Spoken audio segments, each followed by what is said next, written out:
Nagkumpulan ang mga tao sa malaking bungkal ng lupa na likha ng bulalakaw na bumagsak sa mundo. Ang lupa ay naglabas ng mga matatabang uod na kulay puti at may pulang ugat sa balat. Panay ang kuha ng mga picture at video ng iba sa kakaibang mga nilalang na bumagsak mula sa kalawakan. Ang pet lover na si Marcelo ay naisipang damputin ng isa at inilagay sa dala niyang garapon. Inuwi niya sa bahay ang matabang uod na mahaba ang katawan at pumipintig-pintig pa ang balat.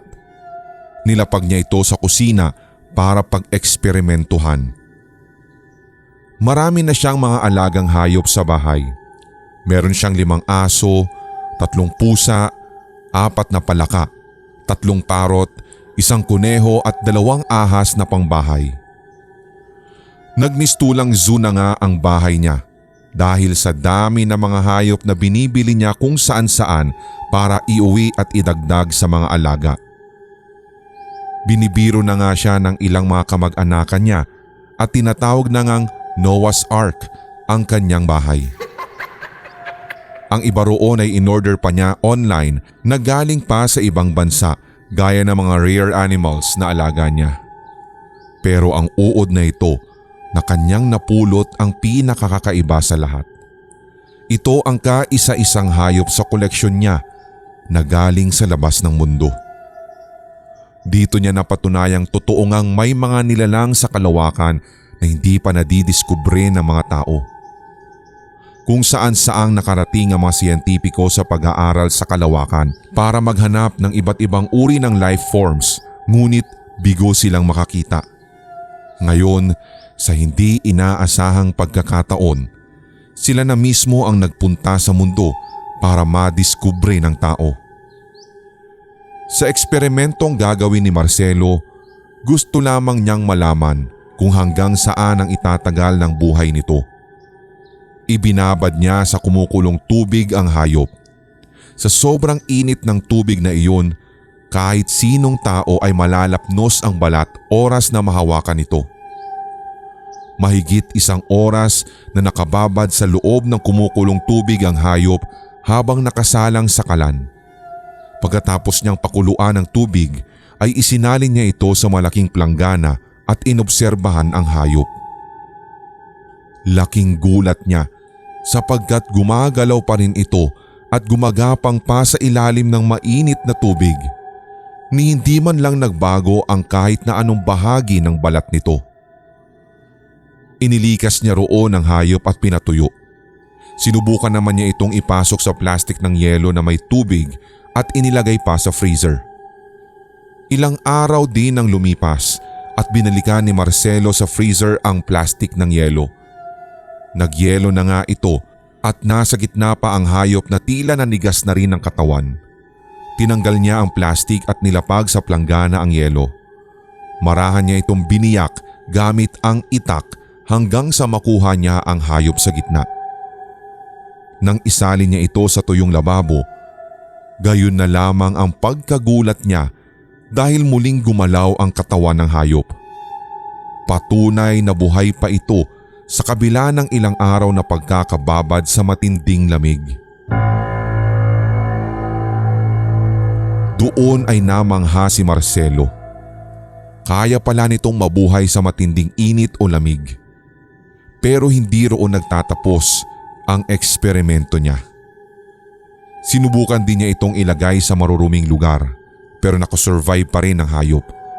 Sinubukan din niya itong ilibing sa lupa pero hindi pa rin nalalagutan ng hininga pagkahukay niya rito.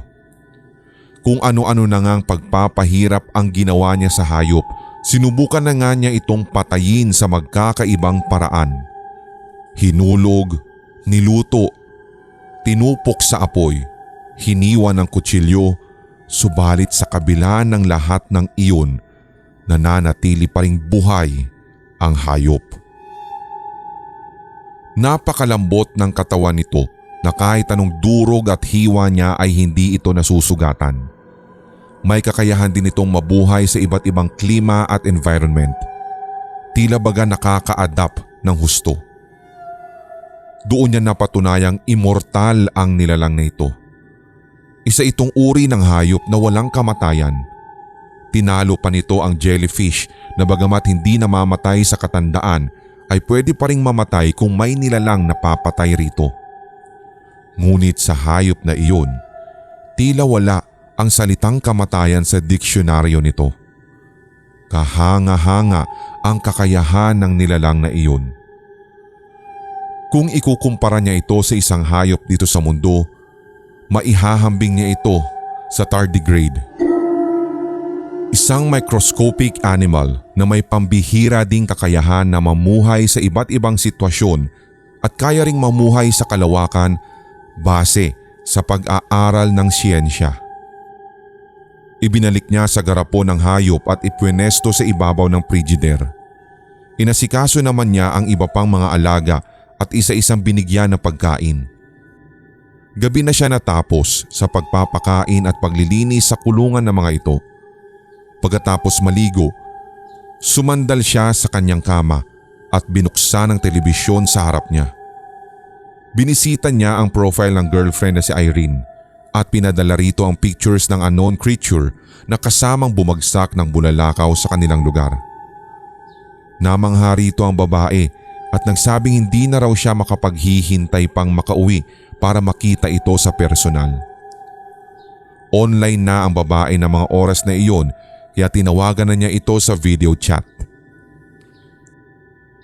"Babe, kailan ka ba uwi rito?" Mga 1 week pa ako, baby. 2 days kasi ang tinagal ng reunion ng batch namin. Tapos dumiretso na rin ako dito sa bahay ng mama ko. Para makita ko na rin mabisita tapos maalagaan ko rin siya. Sige, pakikumusta na lang ako sa kanila ha. Basta't mag-ingat ka lang dyan. Tsaka excited na ako makita yung bagong alaga ko. Grabing creature yun. Hindi mamatay-matay. Oo talaga? Parang nakakatakot namang isipin na galing pala yan sa outer space, no? Napanood ko kaya sa balita last week yung nangyari dyan. Pati nga ako kinilabutan nung nakita ko yun eh. Kasi pinakita talaga nila yung mga matatabang uod na gumagapang sa lupa. At nanggaling daw yun dun sa bumagsak na meteoroid. Kaya nga eh. Napaka-misteryoso talaga tong creature na to. Marami pa akong gustong gawin na experiment dito pero hihintay na lang kitang makauwi para tayong dalawa yung mag-e-experiment. Oo naman. Hintayin mo lang ako dahil 1 week lang naman ako rito. Sandali na lang yun. Mabilis naman yung araw eh. Basta huwag mo na lang masyadong bantayan ng oras para bumilis yung takbo ng panahon. Sige babe. Papahinga na muna ako ha. I love you. At doon nagwakas ang usapan nila. Nakaramdam na rin ng antok si Marcelo kaya pinatay na rin niya ang TV. Nagkumot siya ng katawan at tumagilid ng paghiga.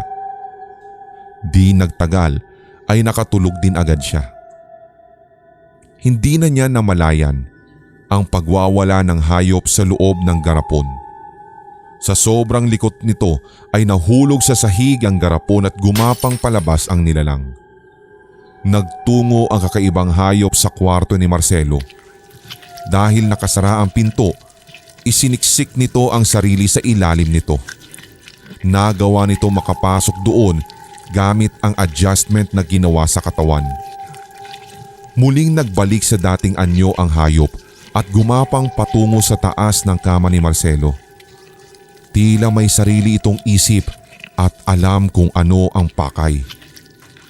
Gumapang ito sa katawan ni Marcelo at marahang pumasok sa nakabuka nitong bibig. Sa sobrang nipis ng balat nito, halos hindi ito mararamdaman ng tao kahit gumapang pa sa loob ng katawan.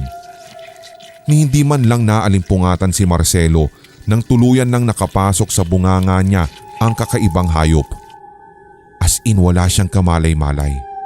Sobrang himbing pa rin ng tulog niya.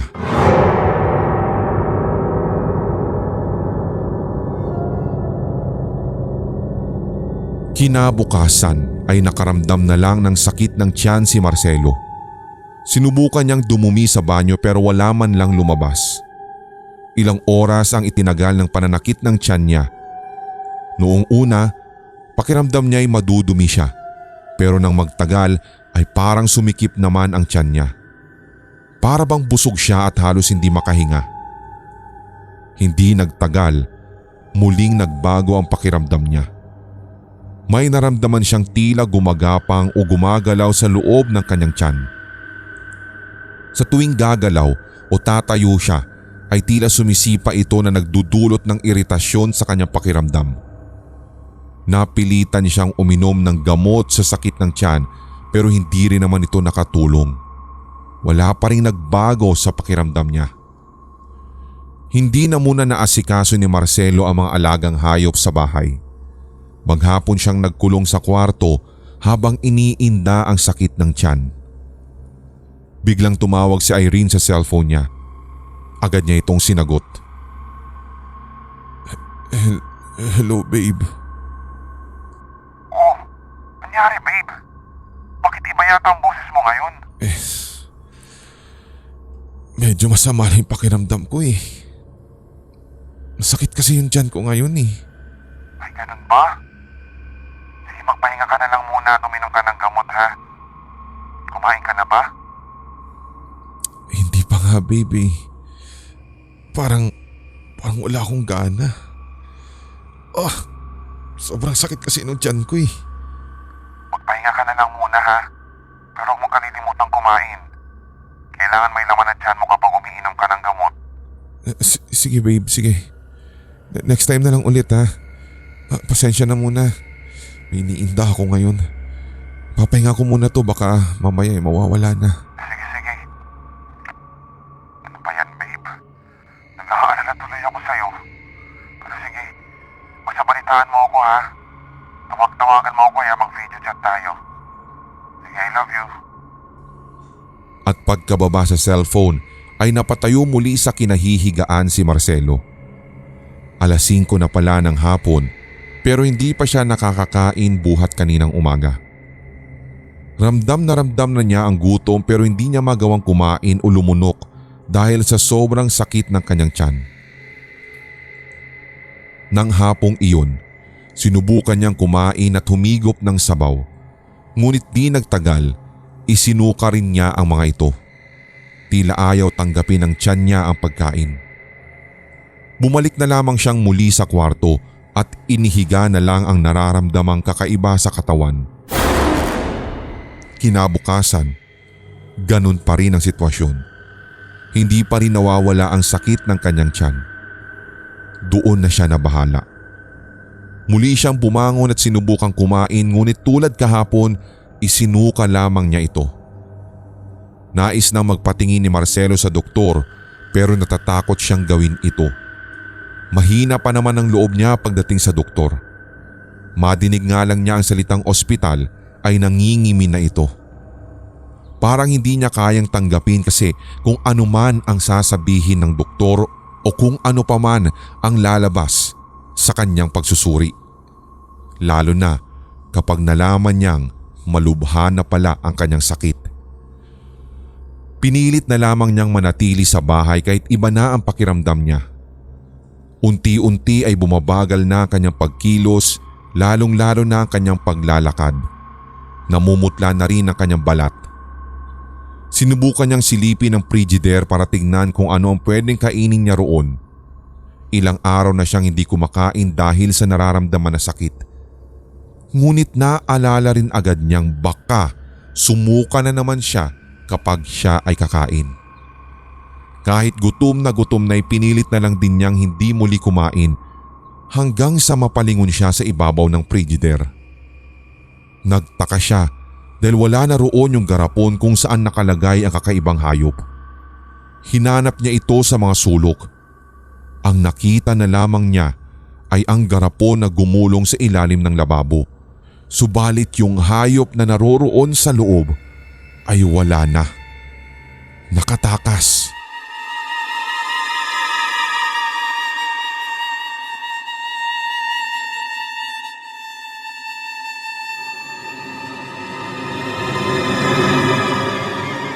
Nagtaka siya kung saan ito nagpunta. Marami pa siyang balak gawing eksperimento. Nahinto naman si Marcelo sa kanyang ginagawa nang may maramdaman sa kanyang katawan. Napalingon siya sa balat at napansin niyang tila pumipintig-pintig ito. Humarap siya sa salamin at pinagmasdan ang sarili. Doon niya nakita ang tila mapupulang ugat na bigla na lamang lumitaw sa kanyang katawan kasabay ng pagpintig ng ilang bahagi ng kanyang balat. Doon na siya kinabahan. Bigla niyang naalala ang nawawalang hayop ngayon na may ganoon ding katangian. Pumipintig-pintig na balat at ang mapupulang mga ugat nito. Gumuhit ang sindak sa anyo ni Marcelo. Ibig sabihin ba nito'y pumasok sa katawan niya ang hayop? Kaya ba ito nawawala dahil nasa loob na ito ng tiyan niya?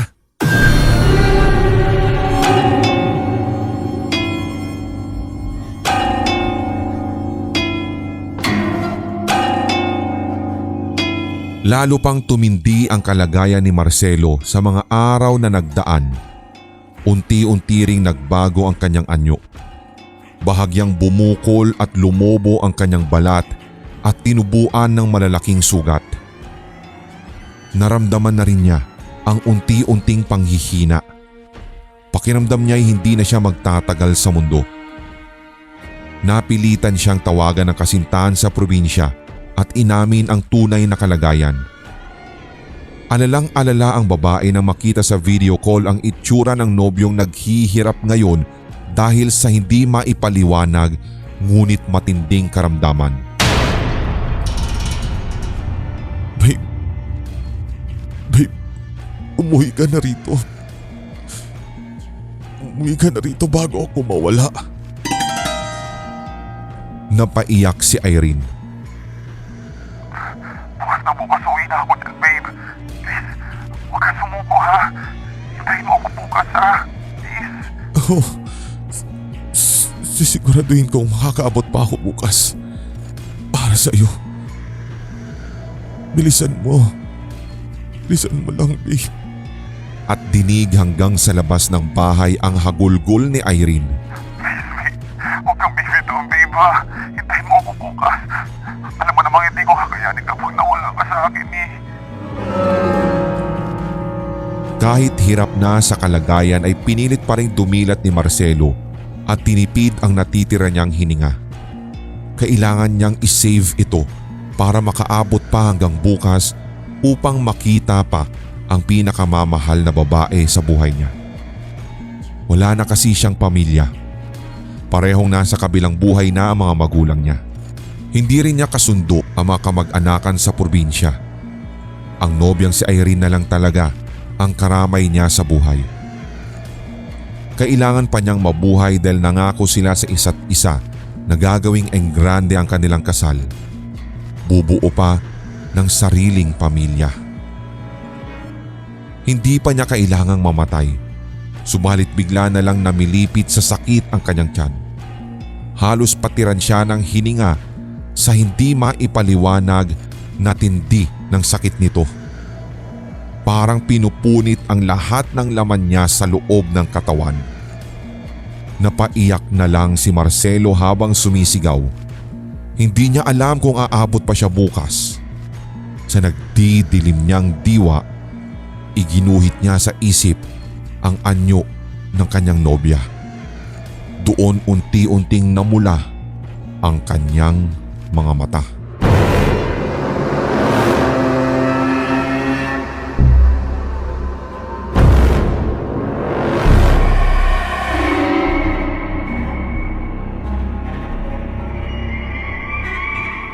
Kinabukasan, hapon na nang makarating si Irene sa bahay ng nobyo.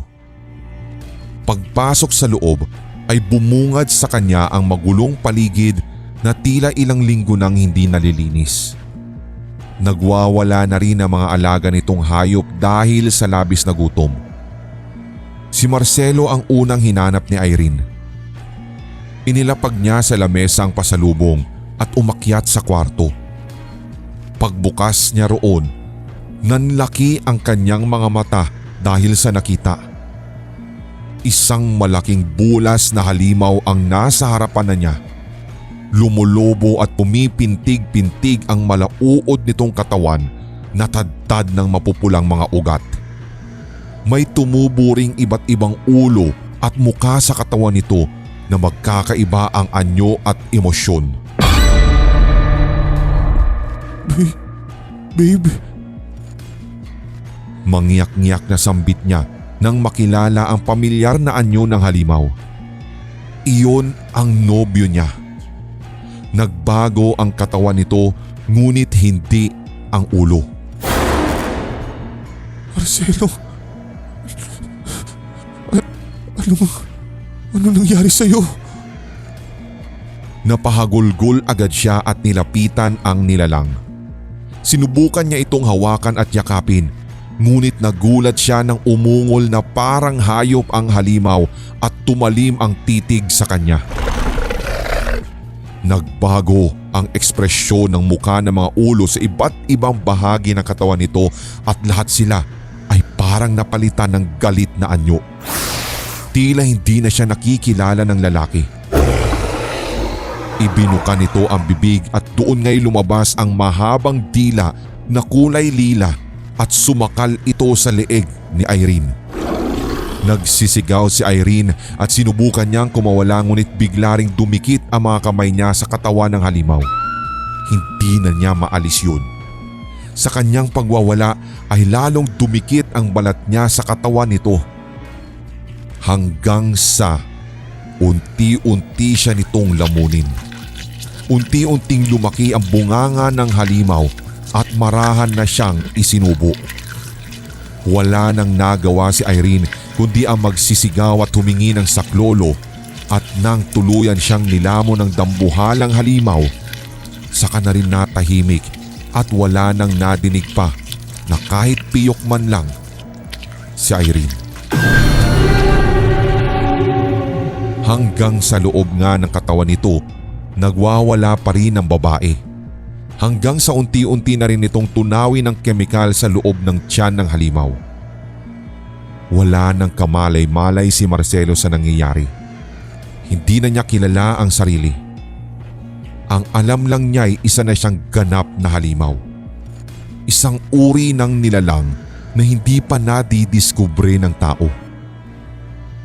Dahil sa kakaibang hayop na pumasok sa katawan niya, naging tulad na rin siya ng mga nilalang na kalimitan ay sa kalawakan lamang matatagpuan.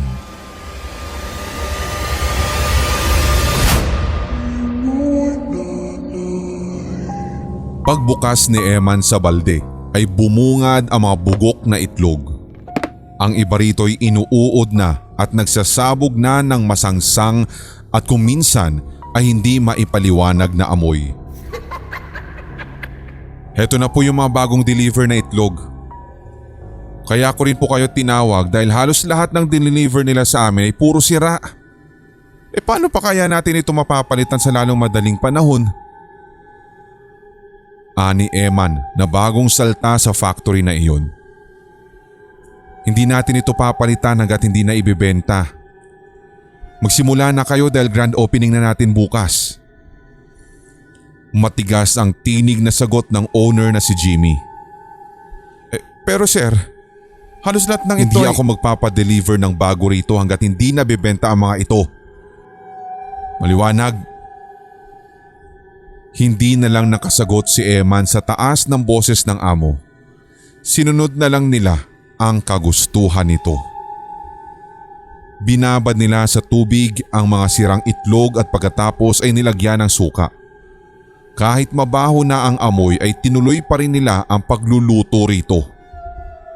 Halos hindi masikmura ni Emma ng ilang mga empleyado roon na habang nagmamasa ng mga sangkap ay walang suot na gwantes.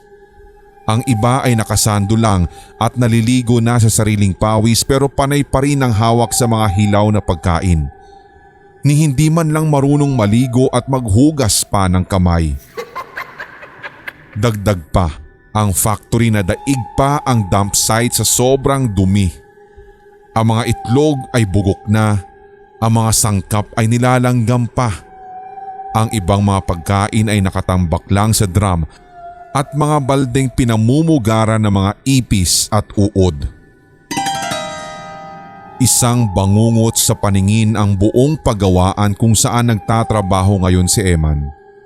Kung nalaman lang niya agad na ganito ang itsura ng papasukan niya, hindi na sana siya pumayag na ilipat siya sa ibang kumpanya. Nang magkita silang muli ng may-ari, sinubukan niyang ikonsulta rito ang mga concerns at suggestions niya sa negosyo. Ngunit sermon lang ang inabot niya sa may-ari. Nagbanta pa nga ito na pagtatangkaan ang buhay niya kapag nagsumbong sa media o sa pulis. Dahil hindi naman si Eman ang tipo ng lalaking matapang at may bayag para lumaban, pinili na lamang niyang sumabay sa agos at yun na nga, itinikom ang bibig. Buhay kasi niya ang kapalit kapag nagsalita siya. Iyon ang bagay na pinakaiingat-ingatan niya ngayon. Lalo na't malayong malayo siya sa kanyang pamilya na nasa Mindanao pa. Siya lang ang nag-iisa rito sa Maynila at wala man lamang kakilala. Wala siyang kakampi o malalapitan. Sa grand opening ng bagong street food na pinangalanang Eggs Factor, hindi inaasahan ang pagdagsa ng mga tao.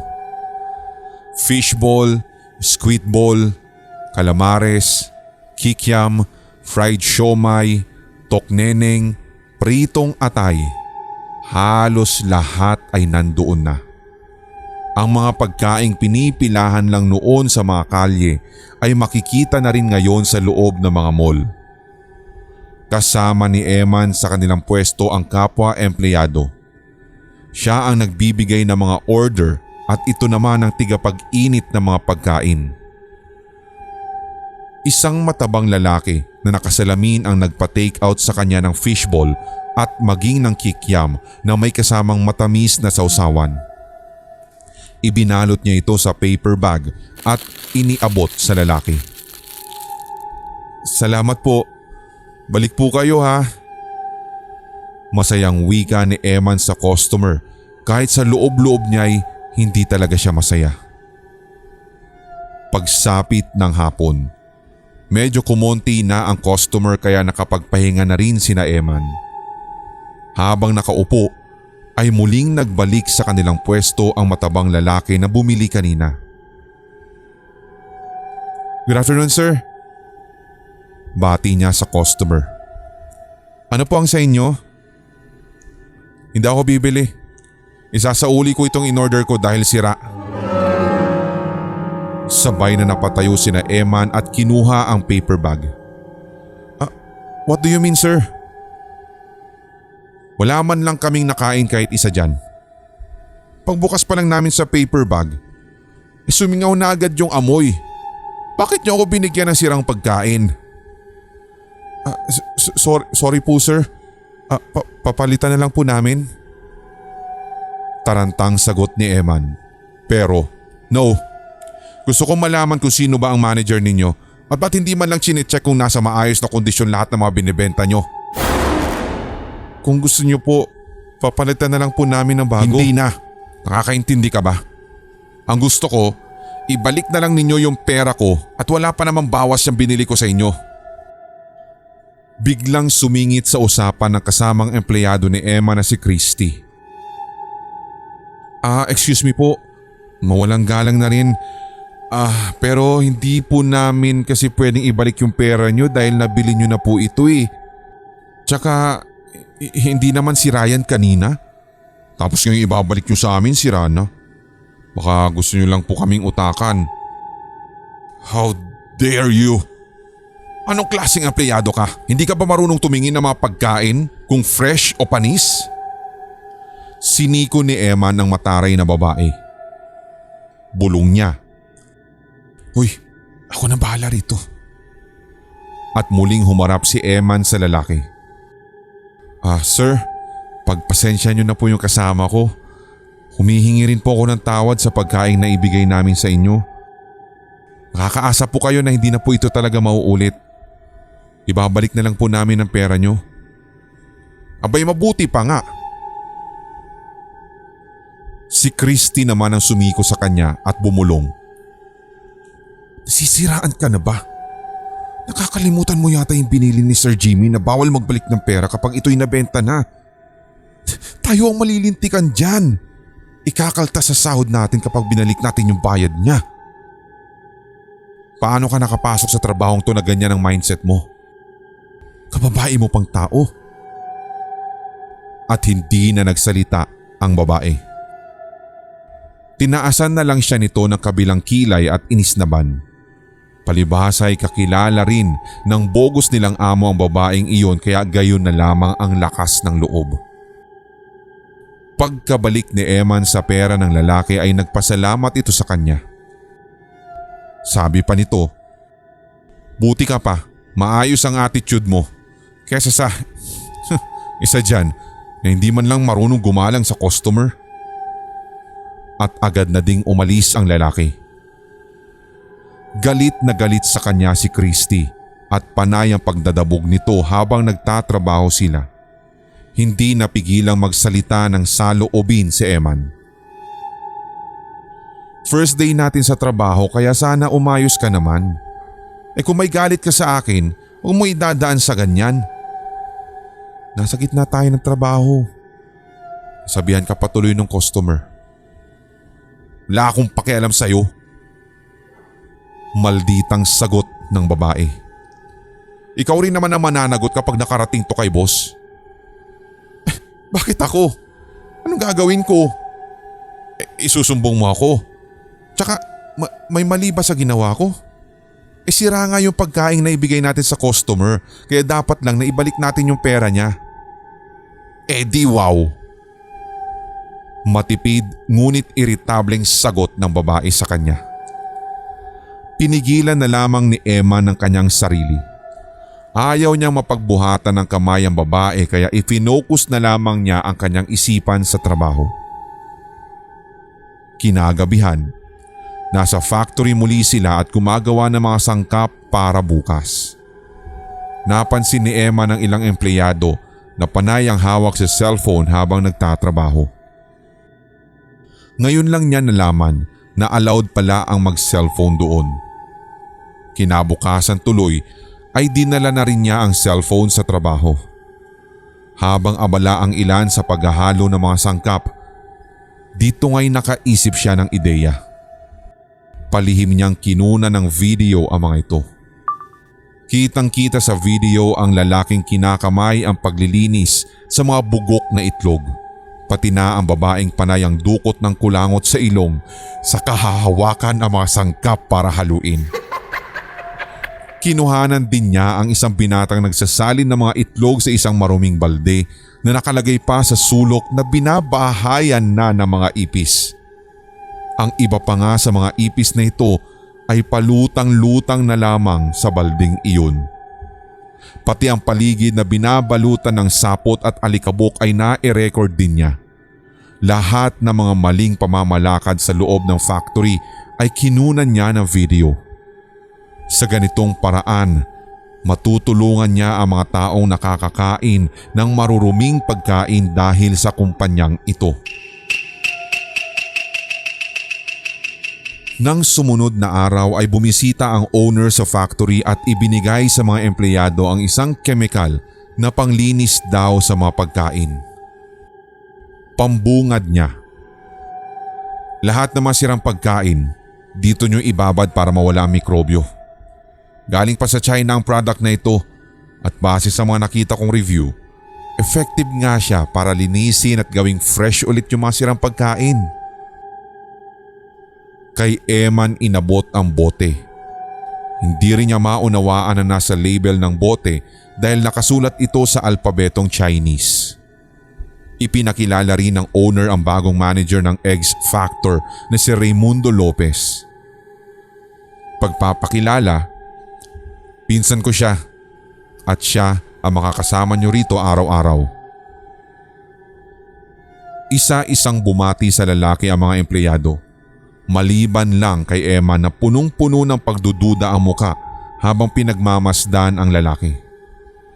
Sa anyo pa lang kasi nung lalaking iyon, parang hindi na ito gagawa ng mabuti. O siya, tama na. Kumilos na kayo ngayon din at ayoko yung tatamad-tamad dito.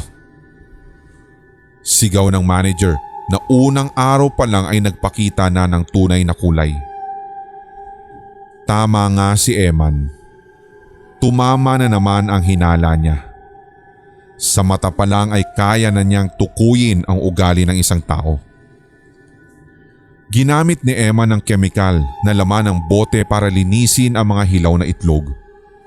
Laking gulat niya dahil nang ibabad niya ito sa kemikal na kulay pula, unti-unti ngang lumitaw ang mga mikrobyong kumakapit dito. Pagtanggal niya sa mga itlog, luminis bigla ang itsura ng mga ito at nagmukhang fresh. Pati ang masangsang na amoy ay nawala. Sa kabila ng mga nakita ay may pagdududa pa rin si Eman sa produktong iyon. Ang alam niya kasi, kapag sira na ang pagkain ay malabong bumalik pa ito sa dati. Walang kahit na anong produkto ang makapagpapabalik sa pagiging sariwa at bago nito. Naging maayos ang takbo ng negosyo kinabukasan. Dagsa pa rin na mga bumibili sa kanila at padami pa nga ng padami ang kanilang mga suki. Hanggang isang gabi, pagod na umuwi ng bahay si Eman kaya naisipan niyang manood ng telebisyon. Sa balita, ipinapakita ang isang lalaking bigla na lamang daw naging halimaw at pinatay pa ang sariling pamilya. Hindi alam ni Eman kung maniniwala ba siya sa balitang iyon. Laganap pa naman ang fake news, pero papaanong ang isang tao naging halimaw? Posible kaya talaga iyon? Ang alam niya kasi, sa mga pelikula o teleserye lamang niya nakikita ang posibilidad na iyon. Hanggang sa paglipas ng ilang mga araw ay napansin ni Emma na pagdami ng mga taong nagiging halimaw na siyang laman ng mga ibinabalita sa telebisyon. Sa una ay sumasakit daw ang tiyan ng mga ito, nagsusuka at labis ang pagdudumi. Nang ipasuri sa doktor ay food poisoning daw ang kanilang nakikitang dahilan. Ngunit pagsapit ng gabi ay muling susumpong ang sakit ng kanilang tiyan hanggang sa unti-unting magbago ang kanilang anyo. Doon nagsisimulang maging halimaw ang isang biktima ng di umano'y food poisoning na hindi alam kung saan nagmula. Doon kinabahan si Eman. Kung gayon ay totoo nga ang mga taong nagiging halimaw na akala niya ay sa palabas lamang makikita. Ngunit paano naman sila nagiging halimaw? Ano din ang pinakapunot dulo ng lahat?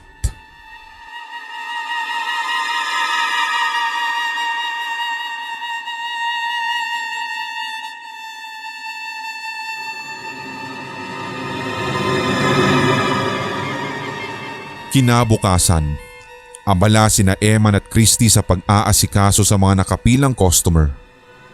Nahulog ang isang itlog na inilagay ni Christy sa plato. Nakita niyang pinulot ito ng babae at payukong kinain. Pagkatayo nito ay kumuha na lang itong muli ng panibagong itlog at inilagay sa baso ng customer. Nang makahanap ng tiyempo ay sinanyasan niya si Christy. Bakit mo kinain yung itlog na nahulog kanina? Marumi na yun. Ulul, wala pa namang 5 seconds no? Saka ano bang paki mo? Hindi tayo close kaya wag mo akong kakausapin. Pagtataray ng babae sa kanya. Hinayaan na lang niya ito at muling nag-focus sa trabaho. Kinabukasan, mag-isa lang si Eman sa kanilang pwesto sa mall. Absent daw ang kasama niya si Christy dahil bigla raw sumakit ang tiyan kung kaya't dinala sa ospital. Hindi mawala sa isip ni Eman ang nangyari sa babae. Doon siya naghinala na baka may kinalaman ng itlog na kinain nito noong isang araw. Pagsapit ng gabi, pilit nakibalita si Eman sa mga kamag-anak ni Christy. Doon niya napag-alaman ng isang masamang balita. Bigla na lamang daw nagwala si Christy sa loob ng ospital hanggang sa unti-unting nagbago ang anyo nito. Naging isang mabalasik na hayop daw ang mukha ng babae at pinatay lahat ng madaan ng doktor. Dahil sa pagwawala ng babae ay napilitan ng mga gwardya na paputukan ito ng baril. Nang bawian daw ng buhay ang babae, doon lang muling nagbalik ang dating anyo nito. Kinabahan agad si Eman. Tunay nga ang hinala niya. May kinalaman ito sa tokneneng na ibinibenta nila. Mabuti na lang at hindi pa niya ito natitikman ever since. Pinag-isipan niyang mabuti kung ano ang posibleng dahilan kung bakit nagkaroon ng ganoong katinding lason ang mga pagkaing ibinibenta nila. Isang lason na kayang bumago sa utak at anyo ng tao para maging halimaw at pumatay. Nagbalik siya sa factory at kinuha ang kemikal na ginagawa nilang panghugas sa mga sirang itlog at iba pang sangkap. Dinala niya ito sa bahay at iniskan sa laptop ang Chinese letters na nakasulat dito. Ayon sa mga translations na nakita niya sa internet, ang nakasulat sa bote ay Sishue na ang ibig sabihin sa Ingles ay dead blood. Nang mag-research siya tungkol sa mga artikulong related sa salitang dead blood, ay napag-alaman niyang isa itong exclusive Chinese brand na inimbento para ibalik ang dating freshness ng mga nasirang mga pagkain. Hindi ito tunay na dugo ng tao. Isa lamang itong brand name na ibinigay ng mga ekspertong gumawa rito. Bagamat epektibo ito sa paglilinis ng pagkain, may side effect naman ito sa kalusugan ng tao. Ang sino mang makainom ng naturang kemikal ay tiyak na malalason at magdudulot ng pagbabago sa kanilang DNA at cells sa katawan. An organism's DNA affects how it looks, how it behaves, and its physiology. So a change in an organism's DNA can cause changes in all aspects of its life. Mutations are essential to evolution. They are the raw material of genetic variation. Without mutation, evolution could not occur. The dead blood product of China causes mutation in the human's body. The Chinese scientists invented this product to create a change in the life cycle and evolution of humans.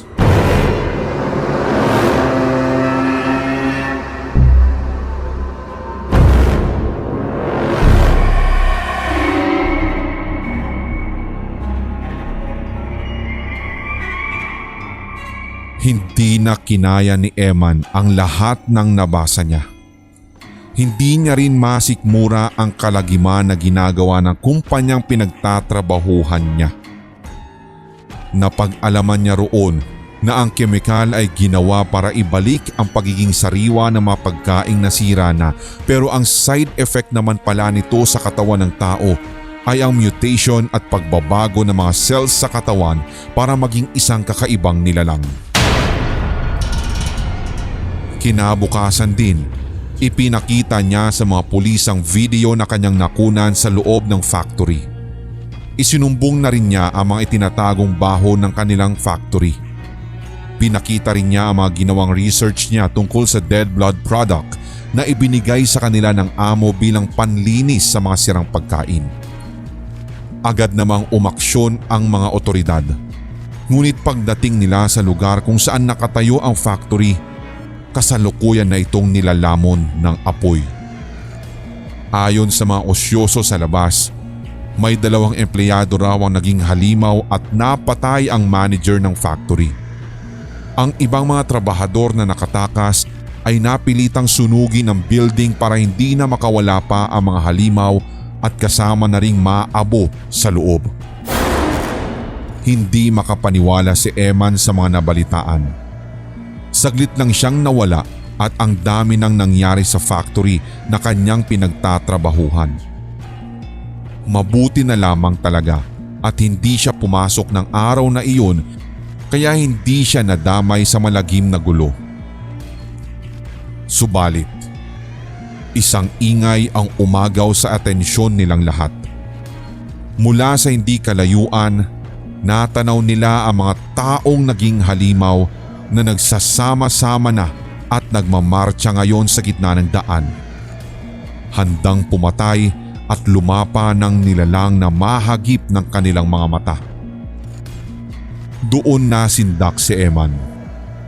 Hindi niya inakalang aabot sa ganito ang epekto ng dead blood chemical na inihahalo sa mga sirang pagkain ng kanilang factory. Nang araw ding iyon, lumaganap ang lagim sa buong kalupaan.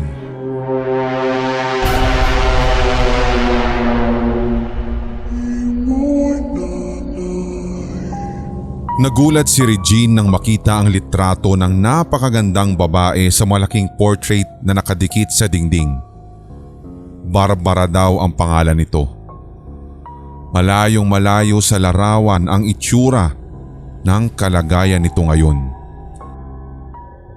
Ang dating maputi at makinis nitong balat ay tadtad na ng peklat at mga sugat na siyang bumago sa kaanyuan maging sa buhay nito. Nag-iba rin ang hugis ng muka at katawan, kaya kung mahina ang puso ng taong makakakita ay mapagkakamalan mo talaga itong halimaw. Ipinakita sa kanya ang aktwal na anyo ng babae sa mga larawan sa cellphone ng amo niyang si Marvin na asawa ng babae. Ayon kay Marvin, nagkaroon daw ng matinding sakit sa balat ang babae. Hindi nga lang sinabi kung anong uri ng sakit iyon pero labis daw itong nakakahawa kaya nagpasya silang ikulong ito sa isang kwarto. Halika, ituturo ko sa iyo yung mga gagawin mo para alagaan ng aking asawa. Inilibot muna siya ng lalaki sa mansyon at pagkatapos ay dinala sa kusina. Inihanda nito sa pinggan ng pagkain ng babae, saka siya dinala sa kwarto kung saan ito nakakulong. Si Marvin muna ang gumawa ng lahat para maituro sa bago nilang katulong na si Regine. Pagkabukas ng pinto ay inilapag niya sa sahig ang pinggan at baso. Bahagyang nakita ni Regine ang loob ng silid. Medyo magulo na ito at maraming gamit ang nakakalat sa paligid. May isang kamang nahaharangan ng makakapal na kumot at marahil ay doon nakahiga ang babae. Mahal, nandito na ang pagkain mo. At kinatok din ni Marvin ang pinto para makasiguradong dinig ito ng kanyang asawa. Isinara muli ng lalaki ang pinto pagkahatid sa pagkain. Ganoon ang gagawin mo bukas para pakainin siya. Bawal lumapit sa kama niya dahil baka mahawa ka. Kailangan medyo malayo ang distansya mo sa kanya, kaya sa sahig mo na lang laging iiwanan yung pagkain niya, ha? Siya na ang bahalang kukuha noon pagbangon niya. Okay po, sir. Sagot ni Regine. Sir, matanong ko lang po, hindi naman sa pakikialam pero hindi niyo po ba sinubukang ipasuri sa doktor si Ma'am Barbara? Dagdag niya. Kung saan sang ospital na kami nakarating. Dinala ko na nga din siya pati sa ibang bansa. Pero maging sila ay walang nagawa. Napaka-rare daw ng sakit na iyon at wala pang lunas ang natatagpuan o nadidiskubre kontra rito. Hindi naman daw nakamamatay pero sobrang nakakahawa nga lang kaya hindi na talaga siya pwedeng lumabas dito sa kwarto niya. Matapos sabihin iyon ay gumuhit ang lungkot sa anyo ni Marvin. Saka ito pumaunang bumaba ng hagdan. Agad na sumunod si Regine sa likuran nito. 3 lang silang nakatira doon sa mansyon kaya medyo malungkot. Pinaalis na muna ng lalaki ang ibang mga kasama nila noon sa bahay upang maiwasan ang pagkahawa. Isang katulong na lang ang kinuha nito upang may kasama sa pag-aalaga kay Barbara pati na rin sa paglilinis sa mansyon. Napaisip tuloy si Regine kung bakit isang katulong lang ang kinuha ng lalaki gayong napakalaki ng mansyon nila. Mukhang mahihirapan siyang linisin iyon araw-araw lalo na't sa kanya nakaatang ang lahat ng gawain. Hindi rin niya napigilang itanong iyon kay Marvin pagkabalik niya sa kusina. In-advise kasi ng doktor ni Barbara na hanggat maaari, 2 tao lang daw ang kailangang manatili rito para maiwasan din yung pagkalat ng sakit. Masyado raw kasing sensitibo ang sakit niya sa balat at kapag nagdagdag pa tayo ng tao, mas mabilis daw itong kakalat. Sagot ng lalaki habang inihahanda ang mga pagkakainan nila. Ay, sabay na pala tayong kumain dito. Narito nga pala nakalagay ang pinggan ko. Doon naman sa kabila ang sa iyo. Tapos yung kay Barbara nandun sa taas. Kumukumpas pa ang kamay ng lalaki habang itinuturo sa babae ang mga gagawin. Siya nga pala, heto ang disinfectant spray na gagamitin mo lalo kapag matatapos ng kumain si Barbara. I-spray mo lang to sa pinagkainan niya bago mo kunin ha. Huwag mo rin kakalimutan na magsuot ka ng gloves. Pagkababad mo sa lababo, isprayhan mo rin yung buong area para mamatay yung virus. Basta't isprayhan mo lang ang bawat area kung saan mo ilalapag ang mga pinagkainan niya. At maghugas ka rin ng kamay at magsabon. Maliwanag? Yes sir. Alam ko na po ang mga gagawin ko bukas. Okay, that's good. Sa paglilinis, hindi naman ako masyadong maselan pagdating doon. Basta ikaw na bahala kung sa anong paraan mo lilinisin yung bahay. Kumpleto naman din tayo ng mga gamit eh. At kung may kulang man, sabihan mo lang ako para mabili natin agad. Paano ho pala yung room ni Ma'am Barbara? Nililinis din po ba yun? Of course not! Mabilis na sagot ng lalaki. Bawal ngang pumasok dun, di ba? Kahit nga ako bawal na ring lumapit sa kanya kaya hanggang dun lang tayo lagi sa pinto.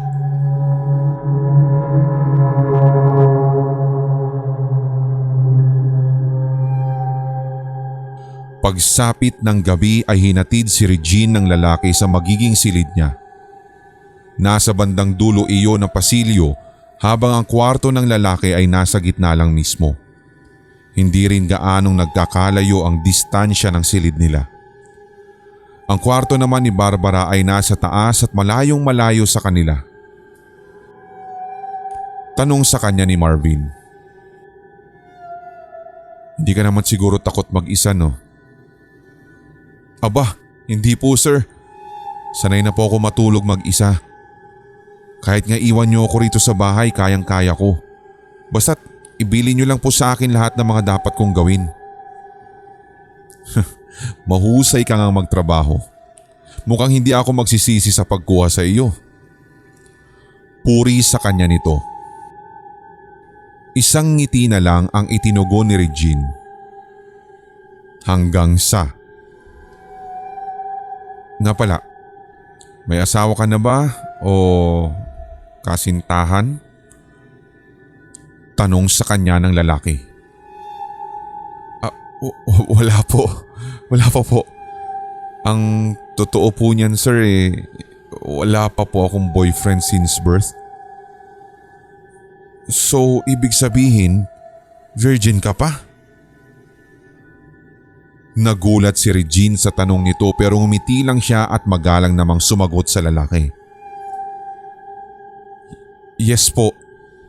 I'm still a virgin, sir. Good. Dapat talaga unahin muna ang trabaho bago ang relasyon. Hindi nagtagal ay lumabas na rin ang lalaki para magpahinga sa kwarto nito. Tapos na nilang pakainin ang babae sa itaas. Nakaligo na rin siya at nakapag-spray ng disinfectant sa paligid. Oras na iyon ng kanilang pahinga. Mukhang masusubok ni Regine ang kanyang sarili doon dahil siya lang ang mag-isa sa paglilinis sa halos araw-araw sa buong mansyon. Siya na rin ang magpapakain kay Barbara at magdi-disinfect ng buong area.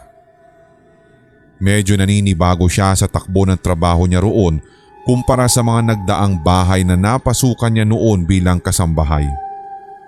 Buti na lang at hindi mahigpit ang amo niyang si Marvin. Bukod sa may free wifi sa loob ng kwarto niya, may sarili rin siyang telebisyon doon, sariling higaan at may maliit pang frigidaire. Pwede rin siyang maglagay ng snacks doon para hindi na siya lalabas ng kwarto sa gabi kung sakaling gugutumin siya. Medyo nahirapan lang sa una si Regine dahil medyo nag-a-adjust pa rin sa bagong environment ng bahay. Pero nang magtagal ay unti-unti rin siyang nasanay. Doon niya napagtantong napakaswerte niya roon bilang kasambahay. Sa lahat ng bahay na napasukan niya, dito lang talaga siya sobrang natuwa. Katulong siya sa umaga, senyorita naman sa gabi. Pakiramdam niya ay isa siyang prinsesa kapag nasa loob na ng silid. Halos lahat ng kailangan niya kasi ay naroroon na. Bukod pa sa maganda at puno ng disenyo ang kwarto niya, talagang napakabait ni Marvin at binigyan siya ng magandang silid kahit siya ay kasambahay lamang. Kumpara sa mga napasukan niyang bahay noon na halos ituring siyang hayop at kwarto niya ay parang kulungan lang ng aso. Naputol ang pagmumuni-muni ni Regine nang marinig na sumigaw si Barbara mula sa taas. Napakalakas ng sigaw nito kaya abot na abot at dinig na dinig hanggang sa kanyang silid. Narinig din niya ang pagbukas ng pinto sa silid ni Marvin at ang pagtakbo ng lalaki paakyat. Natakot nang lumabas at makiosyoso si Regine kaya nanatili na lamang siya sa higaan at nakiramdam sa paligid. Kinabukasan, lumabas ng bahay si Regine para mamili ng mga stock ng pagkain na kakailanganin nila sa pang-araw-araw. Isang matangkad na lalaking may balbas ang walang ano-ano'y lumapit sa kanya. Hi. Pwede ba magtanong? Ano po yun? Ikaw ba yung bagong katulong ni Marvin Castro? Opo. Bakit po? Pwede ba kita makausap kahit saglit lang? Oo naman po. Ano po ba yung pag-uusapan natin? Nagpakilala muna ang lalaki habang naglalakad sila. Sumabay na ito sa kanya sa palengke. Ako nga pala si Rod. Isa akong technician at construction worker. Ako yung laging tinatawag ni Sir Marvin kapag may sira-sira dun sa mansyon nila. Oh talaga? Di kilala mo rin pala si Ma'am Barbara. Yung asawa niyang may sakit. Oo. Kilalang kilala ko silang dalawa. Katunayan, iyon nga rin yung gusto kong sabihin sa'yo ngayon. Nangunot ang noo ni Regine. Bakit po? Ano bang sasabihin mo kasi? Sorry pero dediretsuhin na kita. Umalis ka na roon habang maaga pa.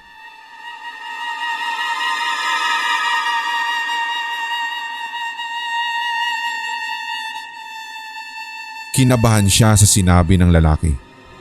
Bigla rin kasing nag-iba ang tono ng boses nito kung kaya't kabado siyang napatanong ng, bakit naman? Makinig ka. Isang malaking kasinungalingan ang ipinapakita sa iyo ng mag-asawang yun. Hindi totoong may sakit si Barbara. Wala siyang sakit sa balat. Ganun talaga ang itsura niya dahil isa siyang halimaw.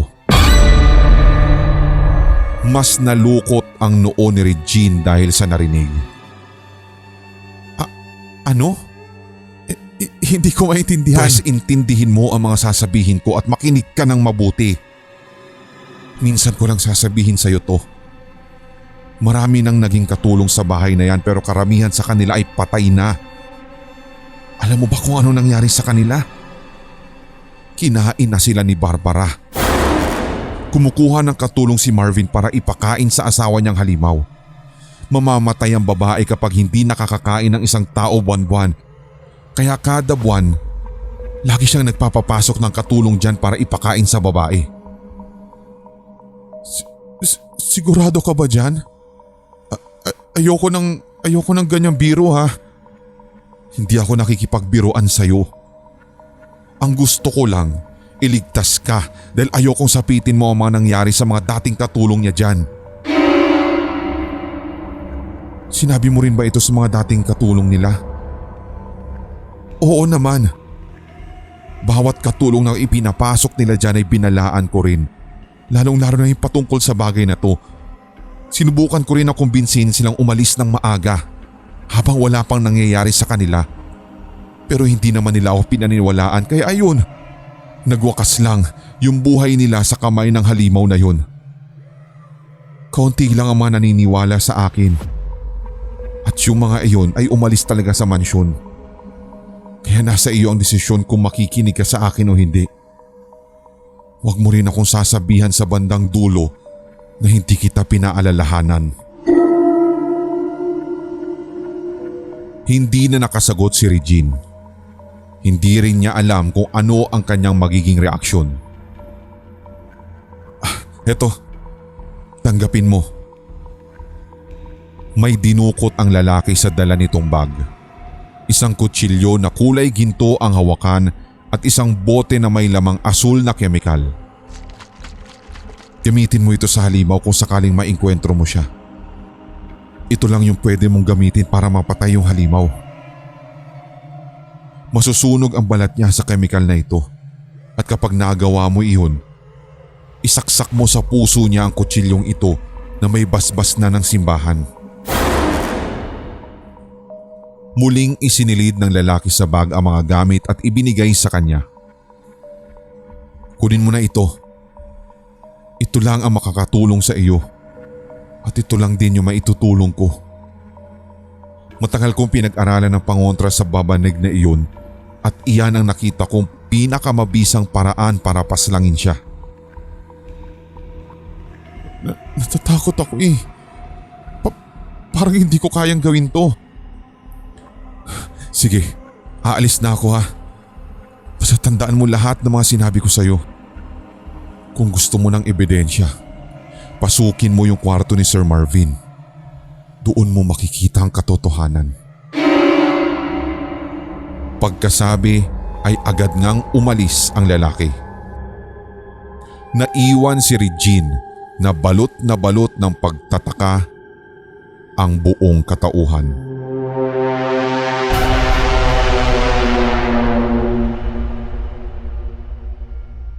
Pagka-uwi nga niya sa mansyon, naghanap siya ng pagkakataon para makapasok sa silid ng lalaki. Mukhang binagsakan siya ng swerte dahil nagpaalam ito sa kanya na may pupuntahan lang daw na business meeting. Nang makaalis ang lalaki ay pinasok niya agad ang kwarto nito. Doon niya nakita ang iba pang mga litrato ni Barbara noong tao pa ito. Kinalkal ni Regine ang lahat ng mga bagay na makakalkal niya roon hanggang sa natagpuan niya ang ilang mga dokumento na may kinalaman sa tunay na kalagayan ni Barbara. Kabilang narito ang diary na si Marvin mismo ang nagsulat. Ayon sa diary, hindi raw niya lubos na matanggap ang pagkamatay ni Barbara dahil sa skin cancer na dumapo rito. Hindi niya kakayaning mawala sa kanya ang babae kaya naghanap siya ng paraan para mabuhay muli ito. Nakasaad doon ang mga paraang ginawa ng lalaki kung paano ito nakipagkasundo sa demonyo para bigyan ng buhay ang bangkay ni Barbara. Isang ritual ang ibinigay kay Marvin na kailangan niyang gawin para maibalik ang buhay ni Barbara. Matagumpay naman iyong nagawa ng lalaki, kaya muli ngang nabuhay ang babae, ngunit ang kapalit, naging halimaw na ang kaanyuan nito. Pero hindi roon nagtatapos ang ritual. Kailangan daw ikulong muna ang babae sa isang silid na malayo sa mga tao. Kada sasapit naman ng panibagong buwan, kailangan daw itong pakainin ng tao upang unti-unting manumbalik ang dating anyo at kagandahan nito. 10 birhen na babae ang kailangan sa alay. Ito ang tiyak na magpapabalik sa dating anyo ni Barbara. Bigla tuloy naaalala ni Regine ang itinanong sa kanya noon ni Marvin tungkol sa kanyang virginity. Ngayon ay malinaw na sa kanya ang lahat. Kaya siguro palaging katulong ang kinukuha ng lalaki roon bilang kasama sa bahay upang maialay sa muling pagkabuhay at pagbabalik ng anyo ng pinakamamahal nitong asawa. Hanggang sa bigla siyang nakarinig ng mga yabag ng paa na nagmumula sa labas.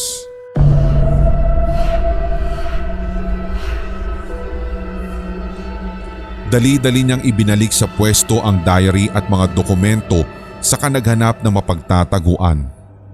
Sa ilalim ng kama siya sumiksik at sakto namang bumukas ang pinto at iniluwa roon ang lalaki. May naiwan ito roon na kailangan nito para sa business meeting. Kumakabog ang dibdib ni Regine habang nasa ilalim ng kama. Halos pigilan niya ang paghinga upang hindi siya maramdaman ng lalaki. Narinig pa niyang umupo ito sa kama at binuksan ng aparador kung saan niya nahalungkat ang diary kanina. Bakit nagkagulo ang mga ito? Nagulat siya sa sinabi ng lalaki. Napapikit na lang siya at halos tawagin na ang mga pangalan ng kilala niyang anghel. Hindi rin nagtagal ang lalaki roon nang makuha na nito ang bagay na naiwan. Agad din itong nilisan ang silid. Nang marinig ni Regine ang pagsara ng pinto ay doon lang siya nakalabas sa ilalim ng kama. Dali-dali siyang lumabas ng silid at pumasok naman sa kanyang kwarto. Tama nga ang sinabi sa kanya ng lalaking nakausap niya kanina.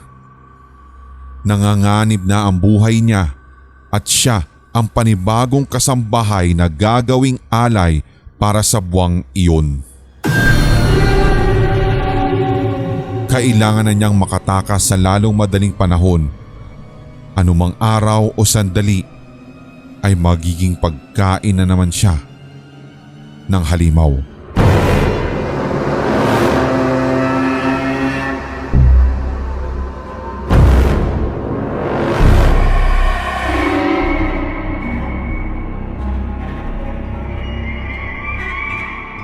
Samantala, bumukas ang pinto ng kwarto ni Barbara at iniluwa nito si Marvin. Nilapitan ng lalaki ang kama kung saan nakahiga ang babaeng halimaw ang muka. Mahal, mukhang alam na ng bagong katulong ang tungkol sa'yo. Kailangan mo na siyang ligpitin ngayon din. Babalik ako mamaya at may pupuntahan lang ako sa opisina. Ikaw na ang bahalang tumapos sa kanya. Umungol ang halimaw at ibinuka ang bibig na punong-puno ng mga pangil.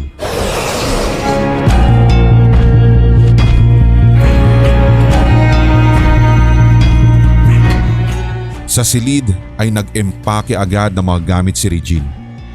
Sasamantalahin na niya ang pagkakataong makatakas habang wala sa mansyon ng amo niya. Nang maisilid na sa maleta ang mga gamit ay wala na siyang pinalagpas na oras. Lilisanin na niya ang mansyon na iyon.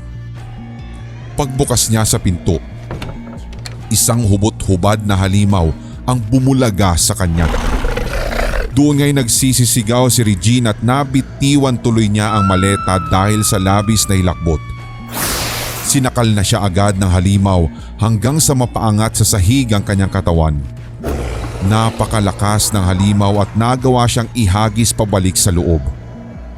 Tumilapon si Regine sa tabi ng kama niya at tumama pa ang ulo niya sa isang lamesa. Pinilit niyang tumayo at dinukot sa bag ang gintong patalim pati ang boteng naglalaman ng asul na kemikal. Lumuntag ang halimaw na parang palaka at agad nakarating sa kinaroroonan niya. Ngunit bago pa ito makagawa ng hindi maganda, agad binuksan ni Regine ang bote at isinaboy ang laman sa muka ng halimaw. Napaatras ang halimaw at unti-unting nangisay sa sahig. Doon ibinuhos ni Regine sa buong katawan ng halimaw ang natitirang laman ng bote. Hindi na ito nakapalag habang hawak ang nasusunog na muka. Hinahawakang mahigpit ni Regine ang gintong patalim at mabilis na ibinaon sa dibdib ng babae.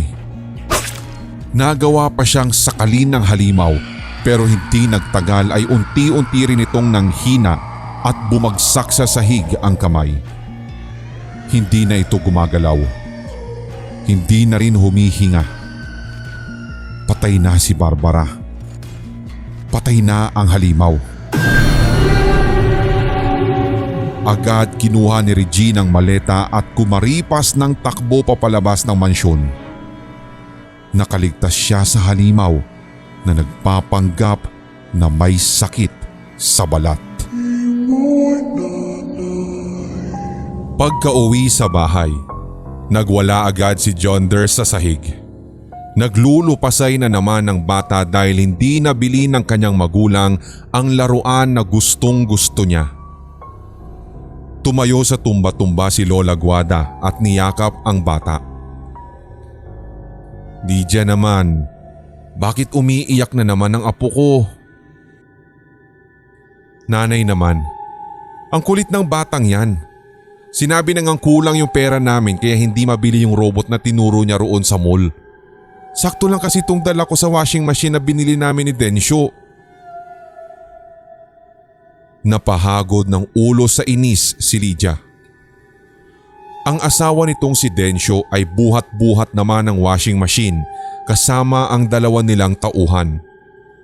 Sa likod ng bahay nila ito idinaan dahil doon nakapwesto ang laundry area.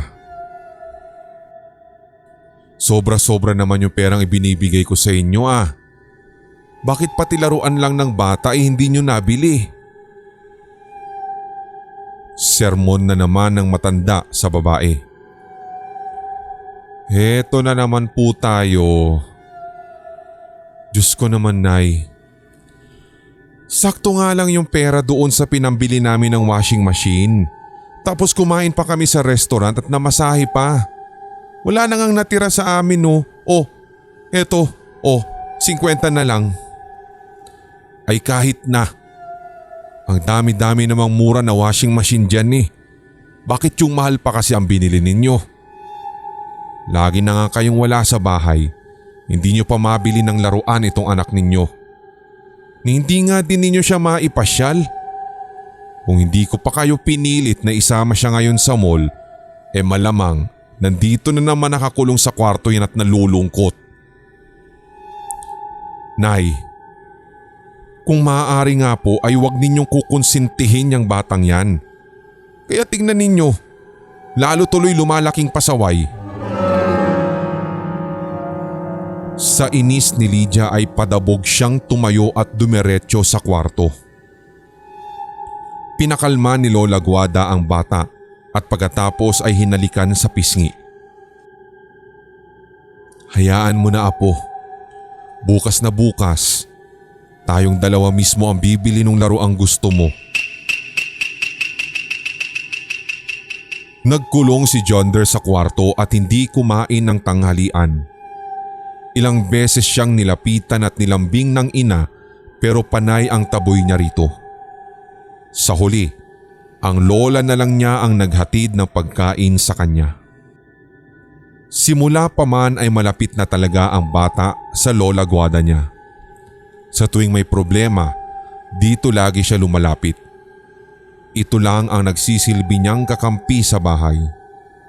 Kahit gumawa pa nga siya ng mali, hanggat nandito lagi ang lola niya, tiyak lalakas ang loob niya sapagkat may tigapagtanggol siya.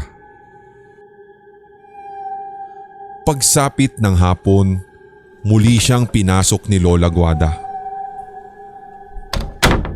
Apo, wala nang araw.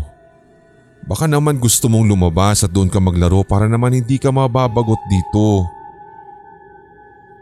Nawala ang galit ni Jonder nang marinig ang matamis na tinig ng lola niya.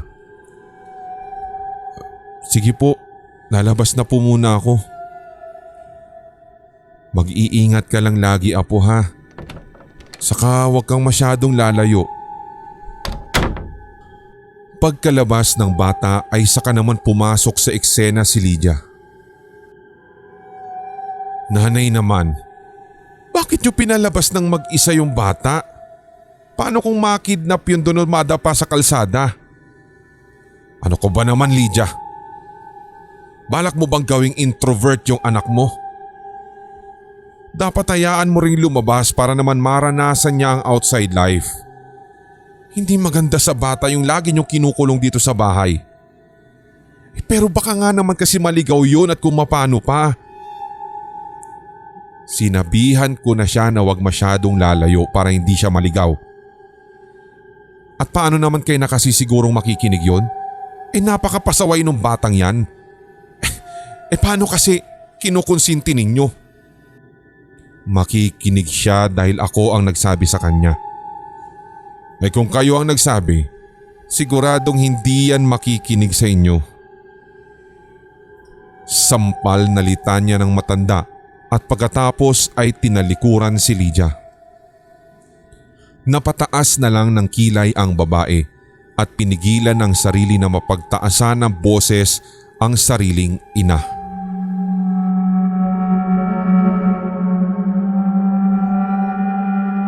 Sa paglalakad ni Jonder, nahagip ng mata niya ang nakapaskil na larawan ng mga batang nawawala sa kanilang lugar.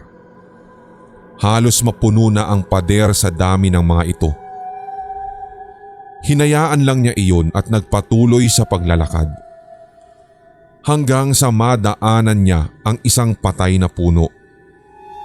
Bigla itong nagpakawala ng malakas na hangin na agad ay dumampi sa kanyang balat.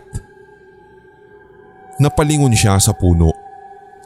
Ewan lang niya pero bigla na lang siyang nakarinig ng boses sa kung saan. At ang nadinig niya ay, "Malapit na." Lumingalinga siya sa paligid at hinanap ang pinagmula ng tinig, ngunit hindi niya ito nakita. Napatakbo tuloy siya pauwi sa kanila kahit gusto pa niyang maglibot sa labas. Pawis na pawis siya nang makauwi sa bahay. Ang Lola Guada agad niya ang sumalubong sa kanya at napansin siya. "Ay, pawis na pawis ka na naman, apo. Teka, kukuha ako ng pansapin at lalagyan ko ng sapin yung likod mo, ha. Bilis, halika rito." At kumuha ng 2 panyo ang matanda sa kapinunasan ng likod ni Jonder.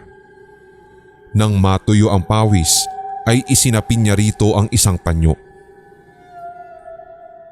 "Magpahinga ka na muna doon sa kwarto mo, apo, ha, at tatawagin na lang kita mamaya pagkakain na tayo." At ang bilis namang sumunod ni Jonder kapag si Lola Guada ang kaharap niya. Ganoon talaga ito kalapit sa lola niya. Minsan nga ay nakakaramdam na ng inggit si Lydia dahil mas pinakikinggan pa ng bata ang lola nito kesa sa kanya na magulang. Nang maihanda na ang hapunan, tinawag ng matanda si Jonder sa loob ng kwarto at sabay silang nagtungo sa kusina. Magkatabi sa harap ng lamesa ang maglola. "O ito, magpakabusog ka, apo, ha." At ibinigay ni Lola Guada ang 4 na piraso ng fried chicken sa bata. Teka lang, Nay. Sa inyo yung 2 manok. Hati kayo ni Jonder." "Ayoko ng manok. Kay Jonder na lang lahat ito dahil mas gusto niya yon. Akin na lang tong scrambled eggs. Mas gusto ko pa to, lalo na kapag may kamatis. At hindi na nakatugon si Lydia. Wala naman din siyang magagawa kapag ang matanda na ang nagsalita. Pagsapit ng oras ng pagtulog, hinatid si Jonder ng kanyang lola sa silid niya. Kinumutan siya nito at tinabihan ng ilang saglit bago ito nagpaalam na lilipat na sa kabilang kwarto. Matulog ka na, apo. Bukas pupunta tayo ng SM para bilhin yung laruan na gusto mo, ha? Sige po, lola. Good night po. Good night din na po. At isang matamis na halik ang iniwan sa kanya ng matanda bago ito lumabas ng kwarto. Naging maginhawa ang gabi ni Jonder.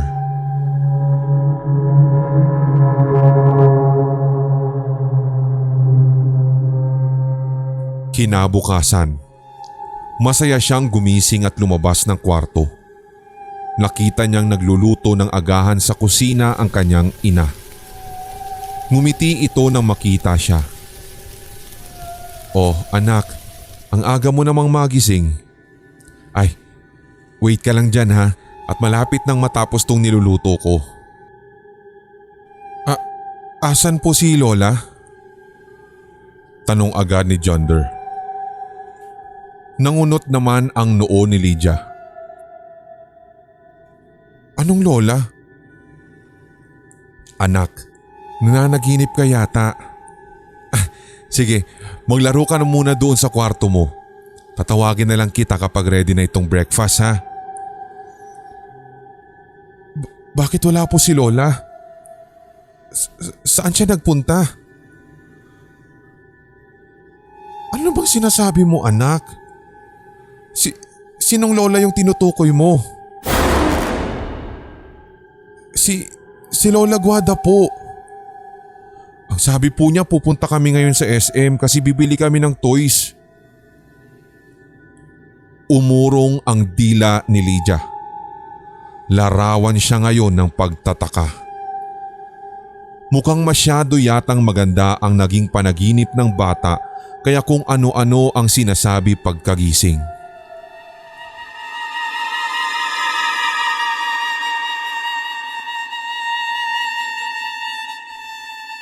Hindi ko alam ang sinasabi mo, Jonder. Ano kayang lolang hinahanap mo? Ay, mabuti pa tulungan mo na lang ako rito para at least matuto ka rin sa mga gawaing kusina. Halika. Ngunit hindi nakinig si Jonder. Naglibot siya sa buong sulok ng bahay at hinahanap ang kanyang lola. Doon na kinabahan si Lydia.